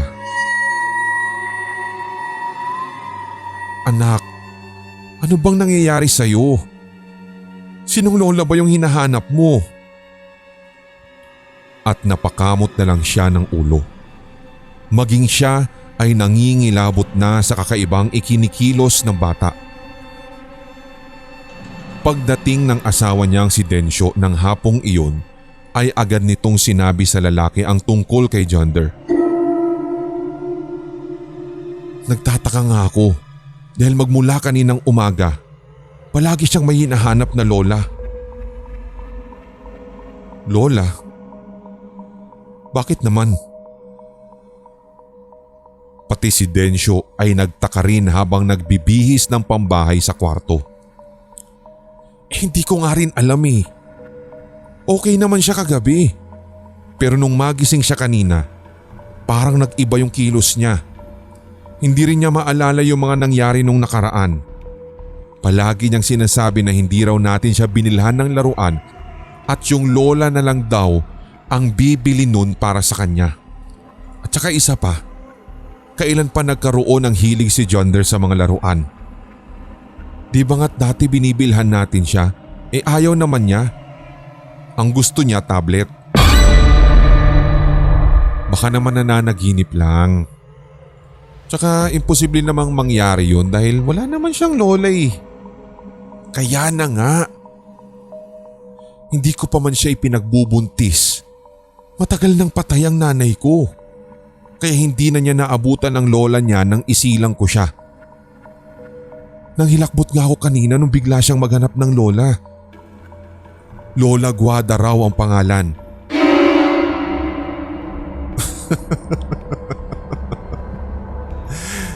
Siguradong nananaginip lang yung bata. Alam mo naman yung batang yan, lumalawak ang imahinasyon sa kakapanood ng mga cartoons. Sabi ni Densyo at pagkatapos ay natawa na namang muli.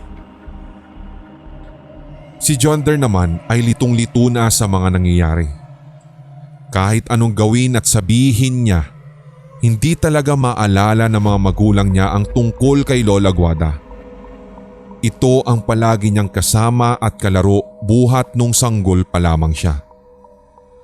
Ito ang laging bumibili ng mga laruan at pasalubong niya noon. Ito ang laging nagpupunas ng pawis niya sa likod at nagpapalit ng damit.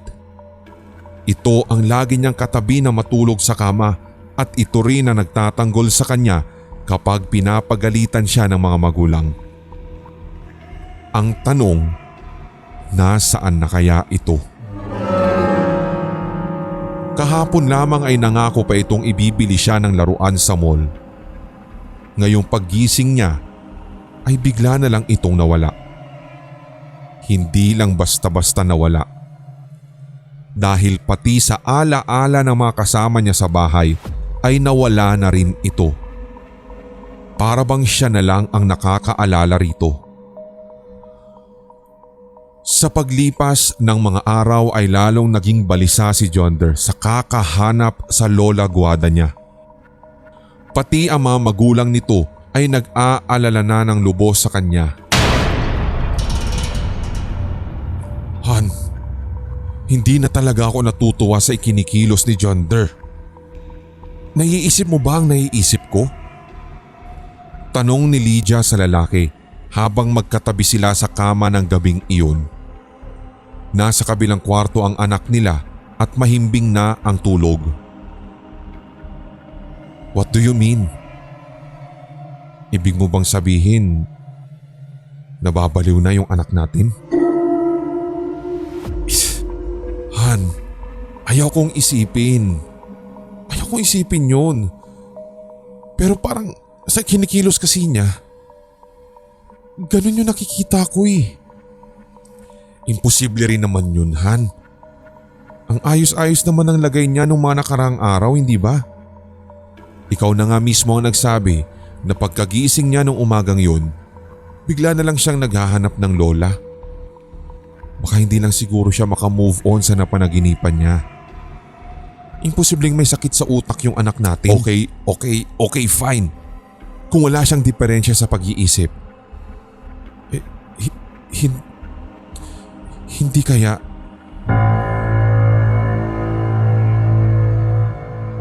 Nagkatinginan silang dalawa bago pa man maituloy ni Lydia ang sasabihin niya. Kinabukasan, bukang bibig na naman ni Jonder ang Lola Guada niya.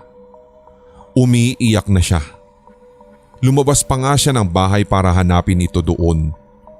Kung saan-saan siya nakarating hanggang sa madaanan niya ang isang patay na punong nakatayo sa abandonadong bahay. Mula roon ay tumambad sa kanya ang Lola Guada niya. Nakaharap ito sa puno habang nakaluhod at tila nagdarasal. Bumalik ang ngiti sa mga labi niya nang masilayan ng matanda at pagkatapos ay tinawag pa niya itong Lola Guada! Lola! Paglapit niya rito, biglang humarap ang matanda sa kanya. Doon siya nagulat. Iba na ang itsura ng lolang hinahanap niya. Tuyot ang mga balat, litaw ang pulang mga ugat, nakaluwa ang mga mata at nakalabas ang nabubulok nitong mga ngipin. Nagsisigaw si Jonder dahil sa hilakbot. Hindi na siya nakatakbo dulot ng biglang paghina ng mga tuhod niya at nadapa pa nga siya sa lupa at hindi na nakatayo. Lumapit dito ang matandang kasuklam-suklam ang muka at ibinuka ang bibig. Napamulagat si Jonder sa sumunod na mga nangyari. Unti-unting lumobo sa laki ang bibig nito at dahan-dahang hinigop ang kanyang katawan. Iyon na ang huling beses na nakasama si Jonder ng mga magulang niya. Dahil ng mga sumunod na araw, kabilang na rin siya sa mga batang nawawala sa kanilang lugar at ngayoy nakapaskil na ang muka sa pader.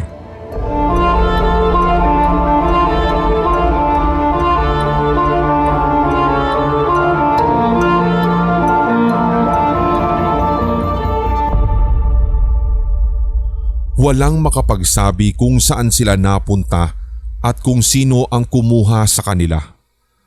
Ang bawat magulang na nawalan ng anak ay iisa ang sinasabi. Bigla na lang daw nagbago ang kilos ng kanilang mga anak at hinahanap ang matandang tinatawag nilang Lola Guada.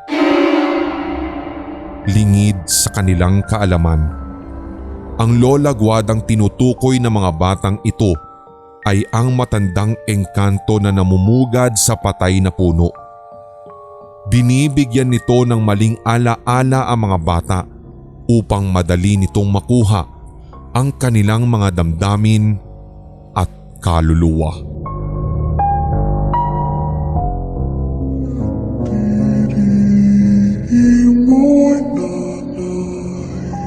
Pag-uwi sa bahay, binuksan agad ni Dexter ang computer para i-download ang bagong PC game na kanyang nadiskubre sa isang gaming website na lumilitaw lamang kada gabi. Ang website ay naglalaman ng iba't ibang online games na hindi naman niya gaanong natipuhan dahil karamihan dito ay puro pambata. May mga games din naman na pwedeng i-download at i-install sa PC gaya nitong laro na natagpuan niya. Ang pangalan ng laro ay Crime Feast. Isa itong open world game na ang tanging objective ay pumatay ng tao. May halo rin itong role-playing game kung saan pwedeng mag-customize ng character lalong-lalo na ang mga player para maging bida ng kanilang sariling laro. Pagka-install nito sa PC, bumati sa screen ng logo ng kumpanyang gumawa nito at ang loading screen na nagtagal ng 1 minuto. Kakaiba raw ang larong ito dahil para makagawa ng character, kailangang gumamit ng totoong litrato ng tao. Sinubukan niyang ilagay ang litrato ng kaklase niyang si Axel, ang pinaka-nerd sa kanilang classroom. Palagi nila itong binubuli kaya ito ang napagkatuan niyang gawing character. Ngunit pagka-upload ng picture, lumitaw naman ang mga impormasyong kailangan niyang sagutan tungkol sa litrato ng taong iyon. Hinihingi nito ang buong pangalan, edad, kasarian, address at maging ang cellphone number ng taong gagamitin. Since hindi niya alam ang buong impormasyon patungkol kay Axel, pinalitan na lang niya ito ng litrato ng kaibigan niyang si Jander. Pagka-upload sa picture, mabilis niyang inilagay sa form ang mga impormasyong hinihingi nito. Pagkapindot sa enter ay naggulat siya nang kusa itong nag-customize ng character. Namangha siya sa character na binuo sa kanya ng system. Kamukhang kamukha ito ng litratong in-upload niya. Kuhang-kuha nito ang bawat detalye sa mukha ni Jander. Tawang-tawa pa nga siya at in-screenshot pa niya ang character para maipakita ito mamaya sa kaibigan. Bago nag-start ang game, inutusan pa siya ng system na i-share ang larong iyon sa 5 katao. Pinindot niya ang share button at kinonek ito sa Facebook account niya. Otomatikong pinadala ng system sa inbox ng mga FB friends niya ang link ng laro na may kasama pang invitation letter.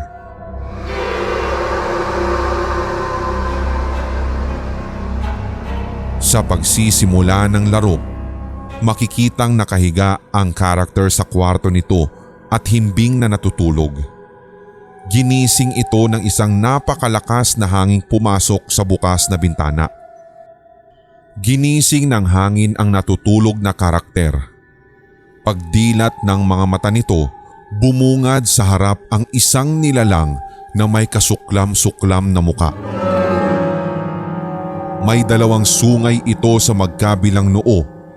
Mahaba ang buhok, bulok ang mga ngipin, pula ang mga mata at may ulo ng kabayo. Ang nilalang ay naglabas ng itim na usok na pumasok sa bibig ng karakter. Nagwala ito sa kama hanggang sa unti-unting umangat ang katawan nito. Biglang nagsara ang mga bintana kasabay ng pagbagsak nito sa kama. Sa pagkakataong iyon, itim na ang mga mata ng karakter. Bumangon ito sa kinahihigaan at kumuha ng malalaking patalim sa kusina. Kasunod nito ang paglitaw ng objective sa baba kung saan kailangan daw nitong pumatay ng 20 katao sa loob lamang ng 1 minuto. Nagloading ang screen at pagbalik nito, nasa labas na ng bahay ang karakter kung saan may mga taong nagdadaan sa paligid. Ginalaw ni Dexter ang controls ng laro sa keyboard hanggang sa maglakad ang karakter sa screen. Isang babaeng dumaraan ang hinarang niya at walang ano-ano'y sinaksak sa dibdib. Nagsitakbuhan agad ang mga tao pagkatapos ng eksenang iyon. Nahirapan tuloy siyang makumpleto ang 20 kataong kailangang patayin sa loob ng 1 minuto dahil sa bilis ng pagtakbo ng karamihan doon. Sa tuwing makakapatay siya, agad nagtatakbuhan ng mga tao sa paligid. Halos pagpawisan na ang mga kamay niya sa kakahabol sa mga ito. Natapos ang 1 minuto ay 5 katao lamang ang napatay niya. Lumitaw ang game over sa screen at muli siyang ibinalik sa simula. Sa pagkakataong iyon ay nag-isip siya ng strategy para magawa ang objective. Naglakad-lakad muna siya sa paligid at naghanap ng mataong lugar. Mag-uumpisa lang ang timer kapag nakapatay na siya ng 1 tao. Hanggang sa masumpungan nito ang isang mall at pinasok niya yun. Doon ay dagsa ang mga tao sa paligid. Dikit-dikit sila. Kahit saan siya lumingon ay punong-puno ng tao. Doon niya inilabas ang weapon ng karakter at sunod-sunod na sinaksak ang mga taong nagkukumpulan sa paligid. Nakumpleto niya ang 20 kills sa loob ng 1 minuto. Dinala siya nito sa 2nd level ng laro kung saan nakatanggap siya ng bagong weapon bilang reward. 1 baril ang weapon na nakuha niya. Ang sumunod na objectives ay kailangan daw niyang makapatay ng 50 katao sa loob naman ng 2 minuto. Muli siyang naglakad-lakad at naghanap ng ibang lugar na maraming tao hanggang sa makarating siya sa isang palengke kung saan kumpulan din ang mga taong namimili at nagtitinda sa paligid. Sunod-sunod niyang pinaputukan ng baril ang mga ito. Medyo nahihirapan pa siya dahil sa bilis ng pagtakbo ng mga iyon. Halos nalagas agad ang tao sa palengkeng iyon. Binilisan din niya ang pagtakbo at lahat ng taong makita sa paligid ay walang habas niyang pinagbabaril. Muntik na siyang mabigo sa level na iyon. Mabuti na lang at nakumpleto pa niya ang 50 kills sa last 3 seconds ng timer sa kanang bahagi ng screen. Ang reward na nakuha niya ay isa namang boxing gloves na kulay itim. Makapangyarihan daw ang weapon na iyon at kayang dumurog ng tao. Pagka-equip sa gloves ay lumitaw sa ilalim ng screen ang panibagong objectives. Kailangan daw niyang maka-100 kills sa loob ng 3 minuto. Hindi niya alam kung magagawa pa niya iyon.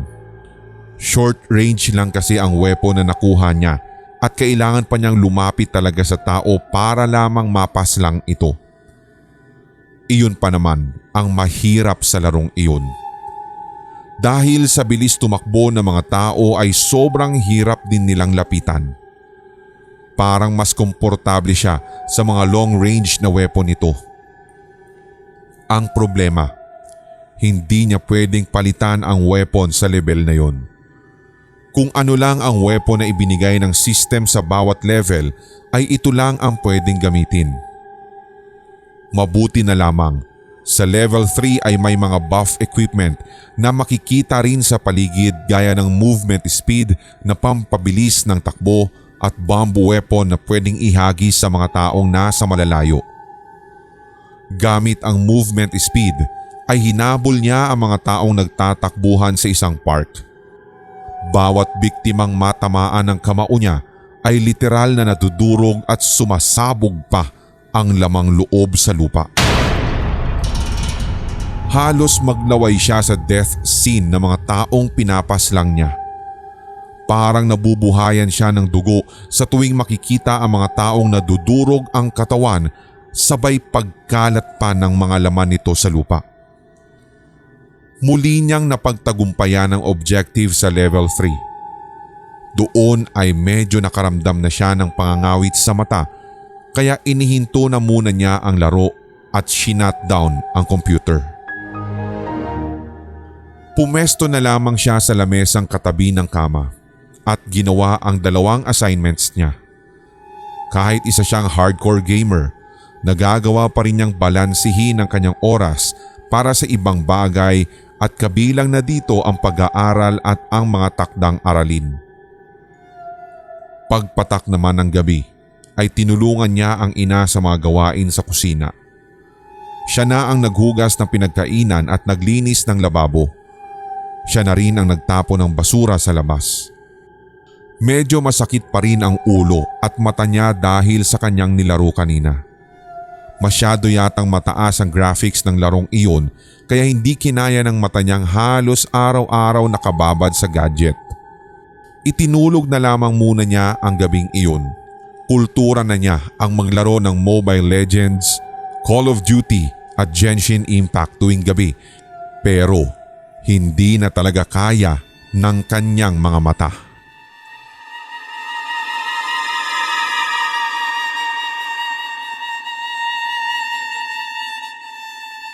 Pagkagising kinabukasan, cellphone agad ang binuksan niya. Isang mensahe ang gumulat sa kanya ng umagang yun. Patay na raw ang kaibigan niyang si Jander. Agad siyang nag-ayos at pinuntahan ng bahay ng kaibigan. Naaabutan niya ang inang humahagulgol ng iyak habang inaayos na sa loob ang kabaong ni Jander. Ayon sa ina nito, nagpapahinga lang daw ang lalaki kahapon sa kwarto nito nang bigla na lang nagbago ang kilos. Humugot daw ito ng mga patalim sa kusina at bigla na lamang nag-amok ng away sa labas. Lahat daw ng mga taong madaanan nito ay sinaksak at pinatay ng lalaki. Ayon pa sa investigasyon, umabot daw ng halos 175 na katao ang napatay ni Jander. Kung saan saang lugar daw ito nakarating. Sadyang kakaiba raw ang ikinikilos nito habang ginagawa ang krimen. Para bang sinasapian at hindi kontrolado ang sariling katawan. Lahat ng taong mahuli ng mata nito ay pinagsasaksak, pinagbabaril, pinagsusuntok hanggang sa mapatay. Sa huli, kung kailan na palilibutan na ito ng mga pulis ay bigla na lamang daw pinagsasaksak ni Jander ang sarili hanggang sa malagutan ito ng hininga. Kinabahan si Dexter sa narinig na pahayag. Ang mga nabanggit na kaganapan kahapon ay ang mismong pangyayari sa video game na nilaro niya, ang Crime Fist. Nawalan ng lakas si Dexter para dumalaw sa lamay ng kaibigan. Inatake siya ng konsensya. Agad siyang umuwi sa bahay at nag-research sa internet tungkol sa larong Crime Feast na nagmula sa isang website na lumabas o lumalabas lamang tuwing alas 12 ng hating gabi. Ayon sa mga artikulong nabasa niya, ang Crime Feast ay banned na raw sa ibang mga bansa kabilang ang India, US, Indonesia at Saudi Arabia. Patuloy pa raw itong nababan sa iba pang mga bansa.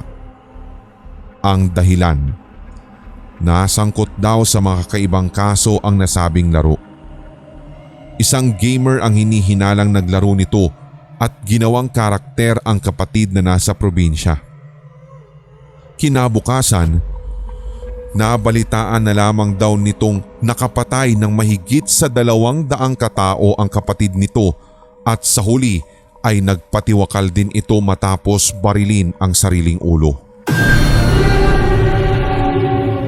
Ganun rin ang nangyari sa isang estudyante sa US na nakapatay naman ng 50 katao sa kanilang paaralan at sa huli naman ay nagpatiwakal sa pamamagitan ng pagtalon sa kanilang gusali. Marami ng mga bata at estudyante ang naitalang namatay dahil sa larong iyon. Karamihan ay ang mga taong ginawang karakter na mga kaibigan nila sa mismong laro. Bukod pa rito ang mga inosenteng tao na pinatay ng mismong karakter sa totoong buhay. Samot-saring hinala ang ibinato sa larong Crime Feast. May mga nagsasabing demonyo raw ang kumukontrol rito. May mga naglabas din ng teorya na bagong pamamaraan daw ito ng China para lumikha ng dilubyo sa buong mundo. Napag-alaman kasing galing sa isang kumpanya sa China ang developers ng larong iyon. Pati na ang mismong website kung saan ito maaaring makita at ma-download. Ang naturang website ay na-identify bilang www.nomadgames.org. Napag-alaman din na ang pangalan naman ng kumpanyang gumawa sa Crime Feast game ay Nomad Inc. Agad binura ni Dexter sa computer ang naturang laro. Nagsagawa pa siya ng quick scan sa antivirus program para makatiyak na wala itong iniwan na hidden file sa PC niya. Nahirapan siyang makatulog ng gabing iyon dahil sa nangyari kay Jander. Walang tigil sa pagkabog ang dibdib niya pati ang panginginig ng mga kamay niya. Magkakasakit pa yata siya sa labis na takot at kaba.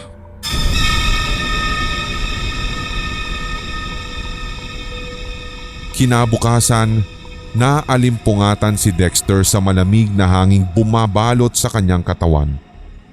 Pagdilat ng kanyang mga mata, isang nilalang na may ulo ng kabayo ang tumambad sa kanya. Bago pa nga siya makagawa ng aksyon, naglabas ito ng itim na usok at otomatikong pumasok ito sa kanyang sistema. Unti-unting nagbago ang pakiramdam ni Dexter. Pati ang takbo ng utak niya ngayon ay tila nagbago. Tumayo siya sa kama at lumakad na parang wala sa sarili. Dumiretso siya sa kusina at kinuha ang palakol sa likod ng pinto. Saka siya lumabas ng bahay at pinagmasdan ang mga taong nakatambay at naglalakad sa paligid. Hindi nagtagal, ang payapang lugar nila ay bigla na lamang nagkagulo matapos mag-amok ng patayan si Dexter. Lahat ng taong madaanan ay hinatawan niya ng palakol sa leeg hanggang sa mapugutan ng mga ulo. Isang babaeng may maalindog na katawan ang nahuli niya at pinagtatadtad ang dalawang mabibilog at malulusog nitong dibdib. Nakarating siya hanggang sa loob ng simbahan kung saan kasalukuyan tumatakbo ang misa. Agad nagkagulo sa loob at kanya-kanyang takbuhan ang mga tao. Ang iba ay hindi naman nakaligtas sa palakol ni Dexter. Bumulagta na lamang sa sahig ang kani-kanilang katawan na wala ng ulo. Ang sumunod na nilapitan niya ay ang pari na nakatayo pa rin sa harap at sinasabuyan siya ng holy water. Malakas ang loob ng pari. Hawak pa nito ang suot na rosaryong kwintas habang umuusal ng dasal. Sa ngalan ng Ama, ng Anak at ng Espiritu! Hindi na naituloy ng pari ang sanay sasabihin nang tumama sa kanyang dibdib ang palakol. Pagbagsak nito sa sahig, hinati ni Dexter sa dalawa ang katawan ng pari hanggang sa bumulwak lahat ang mga lamang loob nito sa simbahan. Umakyat siya sa altar at humarap sa malaking ribulto ng Panginoong Diyos at doon nga'y itinaas niya ang palakol at tinadtad ang sariling leeg. Bumagsak din siya sa sahig at dilat ang mga mata habang umaagos ang sariwang pulang likido na nagmumula sa kanyang nahiwang leeg.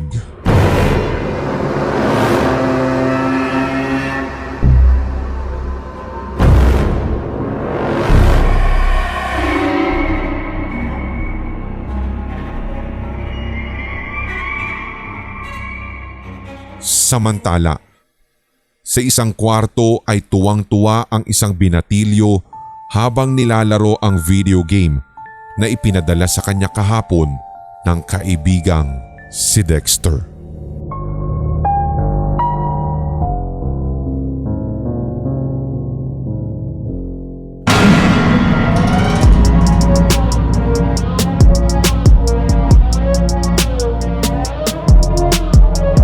Kung nagustuhan mo ang kwentong katatakutan na ito, hit like, leave a comment at i-share ang ating episode sa inyong social media. Suportahan ang ating writer sa pamamagitan ng pag-follow sa kanyang social media. Check the links sa description section. Don't forget to hit that subscribe button at ang notification bell for more Tagalog horror stories, series, and new segments. Suportahan din ang ating mga brother channels, ang Sindak Short Stories for more one-shot Tagalog horrors. Gayon din ang Hilakbot Haunted History for weekly dose of strange facts and hunting histories. Hanggang sa susunod na kwentuhan, maraming salamat mga Solid HTV Positive. Mga Solid HTV Positive, ako po si Red at inaanyayahan ko po kayo na suportahan ng ating bunsong channel, ang Pulang Likido Animated Horror Stories. Subscribe na or else. Ngayong taon, tuloy-tuloy ang ating kwentuhan at unli takutan dito sa Hilakbot Pinoy Horror Stories Radio. Your first 24/7 non-stop Tagalog horror stories Sa YouTube.